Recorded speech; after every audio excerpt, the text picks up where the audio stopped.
தமிழக முதல்வராக இருக்கக்கூடிய மு.க. ஸ்டாலின் அவர்கள் சொல்லியிருக்கக்கூடிய விஷயமானது, தமிழ்நாட்டில் ஒவ்வொரு நாளும் திமுக கட்சி நாளொரு மேனியா பொழுதொரு வண்ணமா ஒரு திட்டத்தா துவங்கி வச்சிட்டு இருக்கிறதா சொல்லியிருக்காரு. நிச்சயமா அது உண்மைதான்.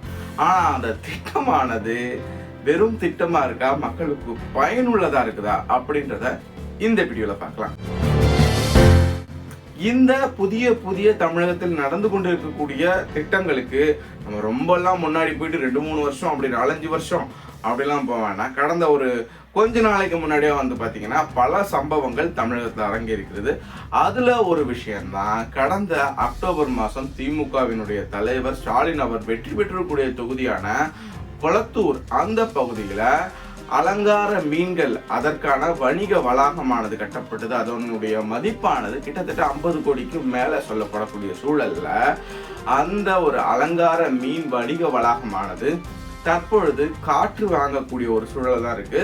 பெரும்பாலும் அங்க இருக்கக்கூடிய கடைகளுக்கு அந்த கொளத்தூர்ல பார்த்தீங்கன்னா அலங்கார மீன்கள் ரொம்ப ஃபேமஸ்.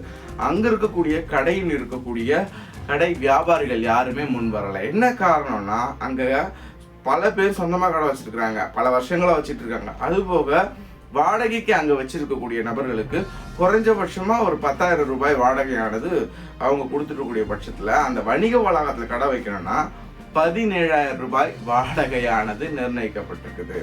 இந்த 17,000 வாடகையில 20% நீங்க குறைக்கணும் அப்படின்ட்டு வியாபாரிகள் தரப்புல அவங்களுடைய கோரிக்கையை முன் வச்சிருக்காங்க. இப்படிப்பட்ட ஒரு சூழல் தான் இப்போ பல கோடி ரூபாய் மக்களினுடைய வரிப்பணத்தில் கட்டப்பட்டிருக்கூடிய அந்த ஒரு அலங்கார மீன்கள் வணிக வளாகமானது பயன்பாட்டுகள் இல்லாத ஒரு சூழலானது நிலை வருது.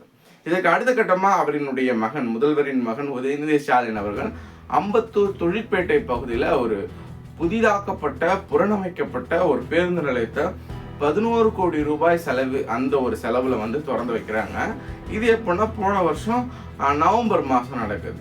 இந்த ஒரு சூழல்ல அங்க இருக்கக்கூடிய பல்வேறு விதமான, அதாவது முதியோர் அறைன்னு சொல்லிட்டு போர்டு போட்டிருக்கோம், பயன்பாட்டுக்கு யாருமே இல்லை. சிசிடிவி அறை அப்படின்னு சொல்லி போர்டு போட்டிருக்கோம், அங்கேயும் எந்த விதமான ஒரு பயன்பாட்டு ஆள் இல்லை.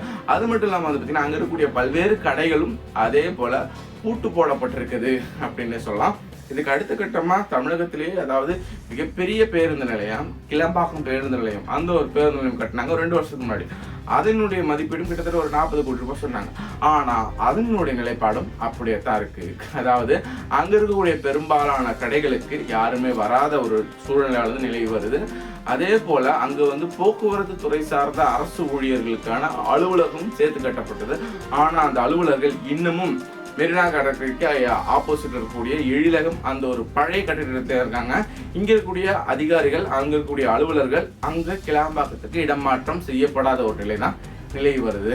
இதுக்கு அடுத்த கட்டமா முடிச்சூர்ல தனியார் பேருந்துகளுக்கான பேருந்து நிலையம், மிகப்பெரிய பொருட்செலவில் செய்யப்பட்டிருக்கூடிய அந்த பேருந்து நிலையமும் கிட்டத்தட்ட 150 பஸ் அங்க போகலாம். ஆனா உண்மையிலே அதுல வெறும் 15 பஸ் தான் இருக்குது. பல பேருந்துகள் இன்னமும் கோயம்பேடு, மதுரவாயில், மாதவரம், கிண்டி இந்த மாதிரி இடத்துல தான் பயணிகளை ஏற்றிட்டு போகக்கூடிய ஒரு சூழலானது நிலவி வருது. அதே போல நாட்டு நாய்களை மீட்போம் அப்படின்ட்டு பல கோடி ரூபாய் செலவுல திமுக அரசாங்கம் செய்திருக்கக்கூடிய செலவானது வெறும் வீண் செலவாக இருக்கிறது.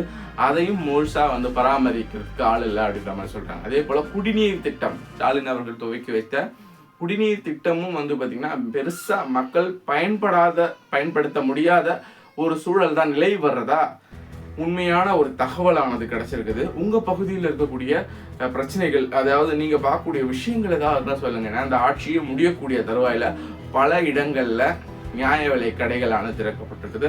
அதே போல பேருந்து நிலையம் ஆங்காங்கே துவக்கப்பட்டிருக்கிறது. இதை எல்லாமே பார்த்தீங்கன்னா ஆட்சி அமைஞ்சு அடுத்த மாசமே பண்ணிருக்க வேண்டாமா? 2021 சட்டமன்ற தேர்தலை ஜெயிச்ச கையோட இதை நீங்க பண்ணியிருந்தால் பல இடங்கள்ல ரோடும் போடுறாங்க.